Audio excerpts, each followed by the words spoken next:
Hi, football players പലപ്പോഴും training ചെയ്യുമ്പോൾ എപ്പോഴും പറയാറുണ്ട്, ഞാൻ പ്രാക്ടീസ് ചെയ്യുന്നു, പക്ഷേ ഗ്രൗണ്ടിൽ എൻ്റെ പെർഫോമൻസ് ഇമ്പ്രൂവ് ചെയ്യില്ല.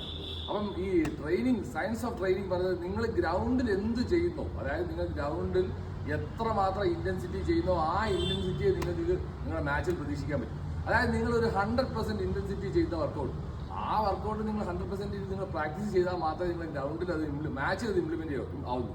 പലപ്പോഴും നമ്മൾ പ്ലേയേഴ്സ് സംഭവിക്കുന്ന പ്ലേയേഴ്സ് വളരെ കാഷ്വലായിട്ട് ഗ്രൗണ്ടിൽ നിന്ന് ട്രെയിൻ ചെയ്തു പോകും. ഒരു 60% അല്ലെങ്കിൽ 70% ട്രെയിൻ ചെയ്തു പോകും. ഈ 70% ചെയ്താൽ ഒരിക്കലും മാച്ചിൽ 100 കിട്ടില്ല. അവ എല്ലാ വലിയ വലിയ കോച്ചസിൻ്റെ ഒരുപാട് ഞാൻ ഡീറ്റെയിൽസ് എടുത്ത് നോക്കിയപ്പോഴും എനിക്ക് മനസ്സിലാക്കാൻ കഴിഞ്ഞത്, റിസർച്ച് കാണിക്കുന്നത് അത് തന്നെയാണ്. നിങ്ങൾ പ്രാക്ടീസ് സെഷനിൽ നിങ്ങളുടെ 100% ആണോ, നിങ്ങൾ തീർച്ചയായിട്ടും നിങ്ങളുടെ മാച്ചിൽ 100% ആയിരിക്കും. നിങ്ങൾ പ്രാക്ടീസ് സെഷൻ ലൈറ്റായിട്ട് ചെയ്താൽ നിങ്ങളുടെ മാച്ച് പറയുന്നത് അത് തന്നെ വരും. കാരണം ആ ഒരു കോമ്പറ്റീറ്റീവ് ട്രാൻസ്ഫോർമേഷൻ ഉണ്ടാവില്ല. ഈ ട്രെയിനിങ് പറയുന്നത് എപ്പോഴും ഗ്രൗണ്ട് ടു മാച്ച് ട്രാൻസ്ഫോർമേഷനാണ്. ഇത് വളരെ ഇമ്പോർട്ടൻ്റ് ആണ്. ഇത് വളരെ കുറച്ച് ബുക്കുകളിൽ വന്നിട്ടുള്ള സാധനമാണ്.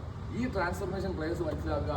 നിങ്ങളുടെ പ്രാക്ടീസ് സെഷൻ 100% ഇടുക, മാച്ചിൽ നിങ്ങൾ 100 ആയിരിക്കും, മാച്ചിൽ വിജയിക്കും. ഇതാണ് കോമ്പറ്റീഷൻ. ഓക്കെ, ഫുട്ബോളിൽ ഇനി വ്യത്യസ്തമായ വീഡിയോ ആയിട്ട് കാണാം. Is bye from Manish Shashi. Thank U.